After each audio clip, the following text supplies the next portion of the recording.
Hello and welcome to Salford Now with Grace Clark and Ali Hussain. It's 4:30 p.m. Here's what's coming up on today's programme. Kersal FC under 10s climbed the highest point in the Peak District to fundraise for a trip to Spain. Ended up being somewhere else and we had to walk in like an hour or so only to get back to the peak. Salford Histories Festival is back for another year, celebrating the city's heritage.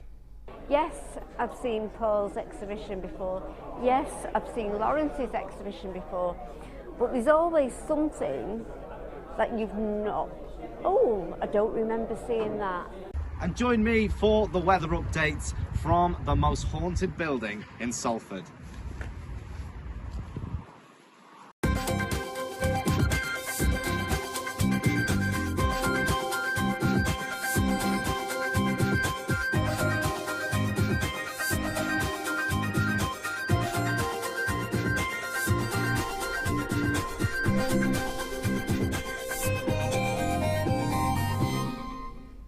Good afternoon and welcome to Salford Now. Your top story today, the cost of living crisis. Here at Salford Now, we've spoken to people from all across the community about how the rise in costs is affecting their day-to-day lives. Good, that's right. And now some business owners are going as far as selling their homes to keep their heads above water. Ellie Richards has more. Doing something they love to make ends meet, these young entrepreneurs say they had no choice for other sources of income alongside their full-time jobs. I think the biggest impact of cost of living, especially for people our age, is just desperately trying to find any other stream of revenue that you can market any talent you have, like any skill, and just try and pay. I mean, this isn't going on like fun stuff, this is just going on energy bills. We both work full-time, if not extra time as well, and we're both trying to do as many sort of side hustle things as we can, so we're taking on a bunch of different projects and also this, and I've been selling on Etsy for a couple of years and it's been going well, and I was like, actually I need some, if I could make some more extra, then that would be great as well. So. As we continued through the market, no two stories were the same. With no choice but to sell her 2-bedroom home in order to work full-time doing something she loves, this is the big change one small business owner had to make. I decided to downsize because I really wanted to carry on doing my business. So I've moved into a house where there's loads of work that needs doing, just so that I could be mortgage free, so that I can carry on doing my business. So that's how I've made sacrifices so that I can carry on doing this. The website hasn't done well at all, so this is what's made it better for me, is doing the market so people can actually see what I make and pick it up and try it on. People want to spend money at the markets because they can see it as well, and they like to support all the small businesses. Currently, there are 5.5 million UK small businesses, making up 99.2% of the total business population in the UK. As the cost of living crisis continues, will we only see these numbers rise? Ellie Richards, Salford Now. Now, Christmas is just around the corner and one of the most popular gifts every year is a new pet. I'm joined by Melanie and Christina and two of their furry friends, which you can see me wriggling around with right now. This is Alaska, and do you want to introduce our other little friend there? And this is Raja. And you guys are from Animals in Distress. Yeah. So can you tell us a little bit, what do Animals in Distress do? We rescue animals that are unwanted, or left on the streets, or maybe been road traffic accidents which have been hit by the car, and we pick up wildlife as well that has also been hit by a car or injured or sick that needs help to rehabilitate, to put back to the wild. And obviously with the cost of living crisis at the moment, a lot of shelters are reporting seeing such an overwhelming response of people dropping off animals, you know, contacting you saying they just can't look after them anymore. Have you guys been experiencing that as well? We have, but to be honest, the biggest we've been coming across is rabbits. Rabbits, every day my emails is full, can you take this rabbit in?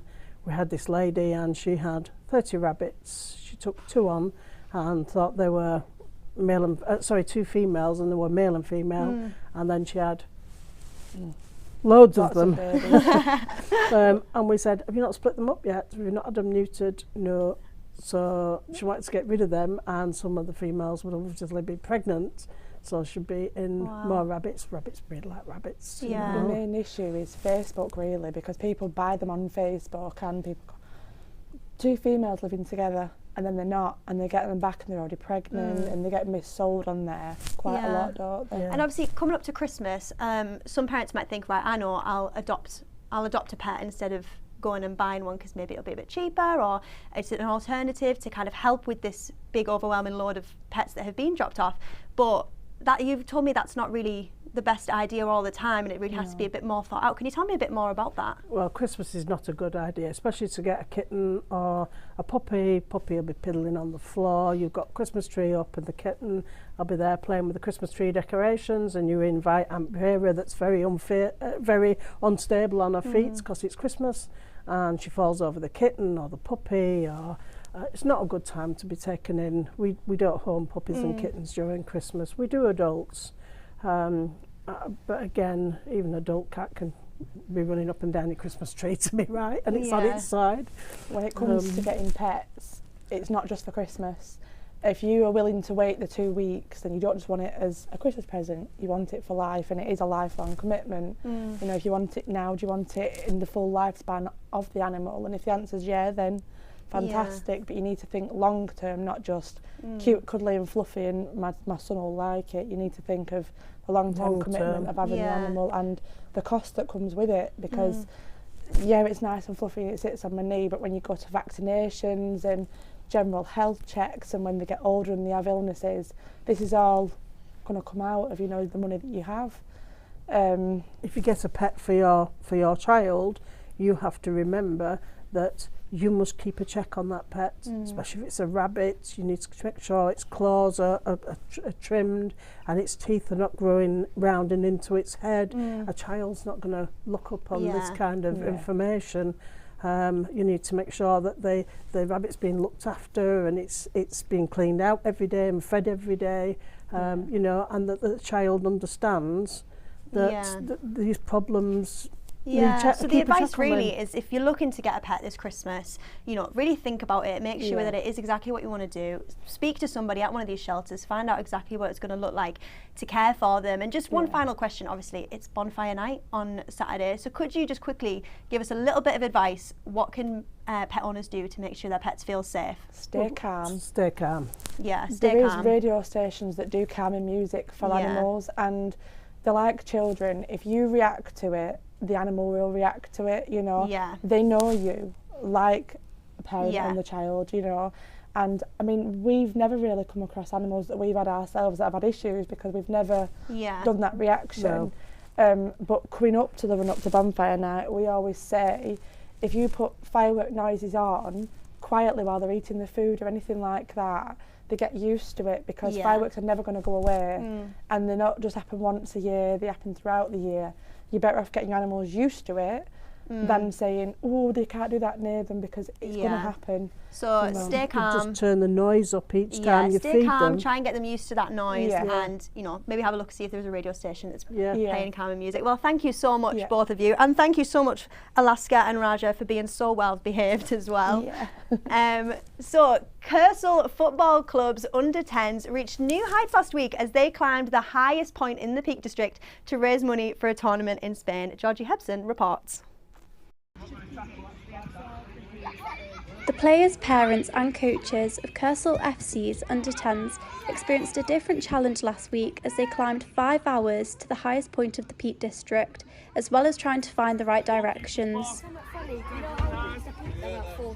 Yeah, because someone said it was here, someone said it was over there, someone said it was here, and someone said it was over there. But it ended up being somewhere else, and we had to walk another like hour or so almost to get back to the peak.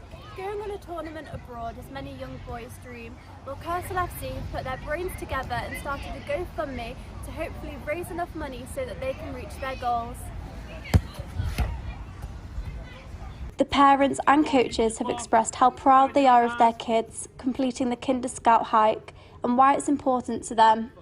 And it's the memories as well for me. It's like, I've been involved in grassroots football since being about 6, playing it, and all my mates still are from when I played football, and all the memories of going on tour with them. It's just an experience for me. We're at a club where Kersal in the centre of Salford, probably an underprivileged area, and it's just you know, some of them might not even have passports at the minute or not been abroad, and it's just giving them that opportunity not only to experience a different culture but also play in a different country. Rachel's one of the parents who organised the GoFundMe page.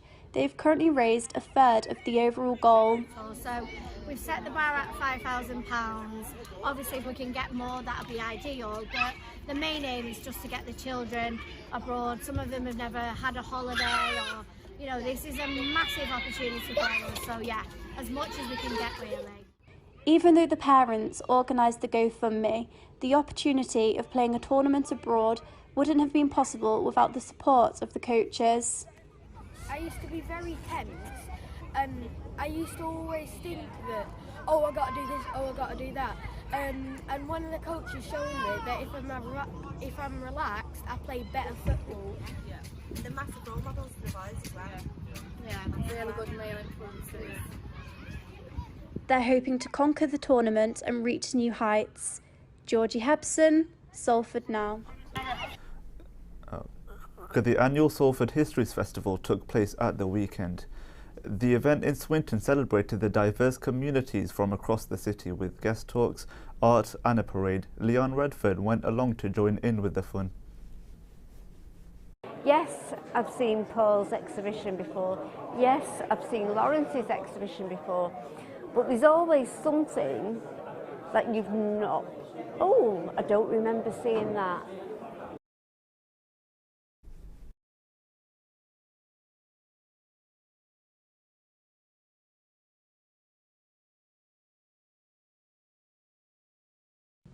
History brought back to light. The Salford History Festival wasn't shown to the public. With stalls and drinks, people flocked in to celebrate this iconic place and commemorate its past. We've been running it now the last 10 years because the council stopped doing it because of budget cuts and decided that people in Salford weren't interested in their history. Well, it's fantastic. The turnout's been fantastic, and the interest in people wanting to come. I mean, we started off at the beginning, with about 10 stalls. Now we've had 36 stalls in here today, and a lot of people coming and showing their interest in their history. It shows there's a big need for it. Yeah, what happened was, like I said, there was a former mine at Agecroft Colliery, and when the pit shut, there was no monument to the colliery. The men worked who died there in over 128 years, and people just left. You know, a lot were dispirited, a lot were fed up, and a lot were just glad to get out of the pit. They'd had enough, and after a few years, we used to go down every Workers' Memorial Day in April and put some flowers down. Swinton Lions are a 6-time Rugby League winner and are here to showcase their history to the people of Salford. Stephen Parker talked about their roles in the festival. It's vital that we take part in local community events, both celebrating the history like we've done today, but also forecasting what the future is going to be, and that we're here to stay. We've had troubled times over the years, and that's been well documented, but we've been proud to be able to promote ourselves and still have a bright future ahead of us. Maria Brabiner is a local councillor for Broughton here in Salford and was attending the event. She was impressed with how vibrant the festival was. Yes, definitely. I mean, aside from being a councillor, you know, it's a day. It's my first time here. I mean, I've not come really as a councillor today. I've come as an observer like everybody else because it's new to me. Yes, I've seen Paul's exhibition before. Yes, I've seen Lawrence's exhibition before. But there's always something that you've not... Oh, I don't remember seeing that. The festival will be back next year, and after today's success, I for one cannot wait. Leon Redfern, Salford Now. After years of abandonment, a local Salford artist is redesigning and filling the Earlham train station full of historical artefacts with a little help from volunteers from around the city. The latest instalment is a map designed by the artist. I went to find out more.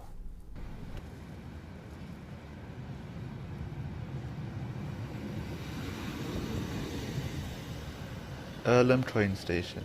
A historical location but left to visually rot for many years before a big makeover occurred. The IC Art Project, which is a program which designed art pieces in Salford, were enlisted to help by making items like makeshift cottages and paintings full of local Salford celebrities to capture the full Salford culture at the station. The most recent bit of artwork is a map detailing the whole experience. The programme leader and head designer Rachel Cleary said this was needed. The station was is one of the most used stations in the area. Prior to this renovation, it was an absolutely derelict building containing chickens. There was no proper car parking, so we really needed a hub.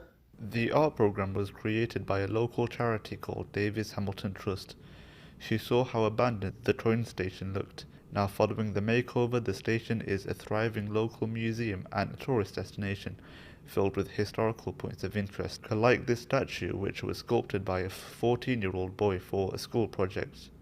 Kirsty Martin, who is the project manager of the trust, detailed the need for... And with the station being the gateway to the local area, and once some of the sort of bigger industries had gone into decline, the whole area sort of had that sort of feeling that it wasn't welcome, people didn't want to come and visit. The restored station opened in 2015 to the sum of over £1.6 million, and this is the third busiest station in Salford. The station also hosts tours and are looking to propose audio tours later this year.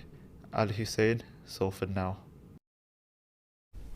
And now for the weather with Owen Adams, who's been to a spine-chilling location in Salford.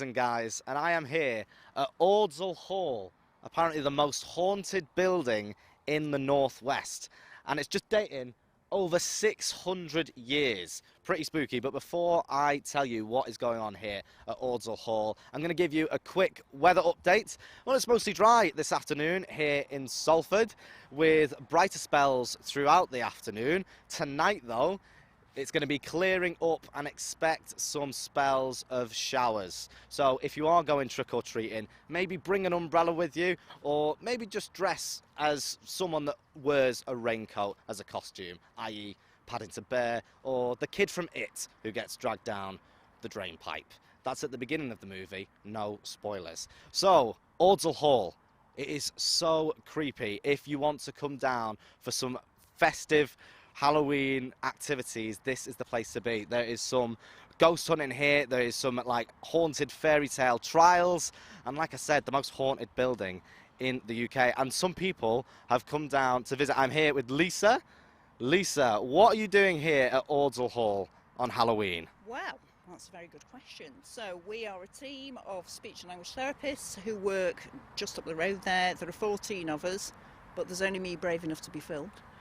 And we've come along today as part of our wellbeing activity. We have a team meeting once every 6 weeks, and then at the end for an hour or two we do, you know, different things. So today we thought we'd walk up the road and do some ghost hunting. And have you seen any ghosts whilst you're here? Because I feel like I've seen a few already. Sadly not. However, one of the ladies who works here did move the mannequin upstairs. I don't know if you saw that. And terrified one of our team, because we went upstairs and came back down and it had moved and there was no sign of the lady, so she definitely thought there was some ghostly activity there. And what do you normally do on Halloween? Is this the kind of thing that you'd already do? Let's go on a ghost hunt? It's not, for me personally, it's not a big thing, the whole sort of Americanised Halloween thing. So for me, I celebrate Samhain, which is a Celtic tradition. So I spent yesterday celebrating that. So that's more about celebrating our ancestors. Yeah. Sort of thing, who are ghosts in their own right. And have you had a Halloween costume, maybe not this year, but the years past, that has been your favourite? No, I haven't. Done lots of Halloween carving. Oh, some pumpkins. Some pumpkins, absolutely. And back in the day when my kids were little and we didn't have pumpkins, we had to carve out Swedes, which is a lot harder work, let me tell you. No, I bet. Well, enjoy your Halloween, Lisa. Thank you very much for speaking to me. And if anyone wants to celebrate Halloween down here in Salford, get down to Ordsall Hall. This place is really creepy, and I am going to go because I am absolutely terrified. I'm sure there's someone in that window. Back to you in the studio. Okay, thanks, Owen. That's all for tonight. Make sure to check us out at salfordnow.co.uk. We'll be back the same time tomorrow. Goodbye. Goodbye.